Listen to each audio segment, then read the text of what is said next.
పండగ పండగ అని ఎదురు చూస్తూ ఉంటే పండగ రావడం అయింది, పోవడం అయింది. పిల్లలకి సెలవులు కూడా అయిపోయినాయి. హాస్టల్లో కానీ కాలేజీల్లో కానీ ఎక్కడైనా సరే అనవసరంగా ఎవరితో గొడవలు పెట్టుకోకండి అమ్మా. ఇప్పుడు అసలే రోజులు మంచివి కాదు. ఇంటి దగ్గర తిన్నట్టే హాస్టల్లో కూడా తినాలమ్మా.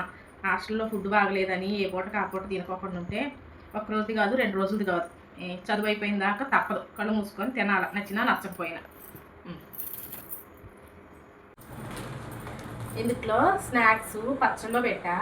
కాలేజీకి వెళ్ళి వచ్చిన తర్వాత సాయంత్రం స్నాక్స్ తినండి. పచ్చళ్ళు పెట్టా కదా అని ఓ తినకోకుండా హాస్టల్లో మీకు నచ్చని కూర ఎప్పుడన్నా ఉంటే అప్పుడు మాత్రమే పచ్చళ్ళు తినండి. ఆరోగ్యానికి పచ్చళ్ళు ఏం మంచిది కాదు. బంగారి చపాతీలు చేసి ఇందులో పెట్టా. దూరబారమాయ మధ్యలో ఆకలైంది అనుకోండి, హోటల్కి తినకోకుండా ఇగో ఇదేనండి.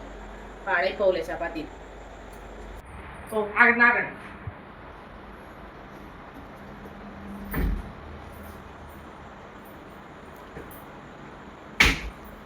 ఉతికి కబోర్డ్లో పెట్టా.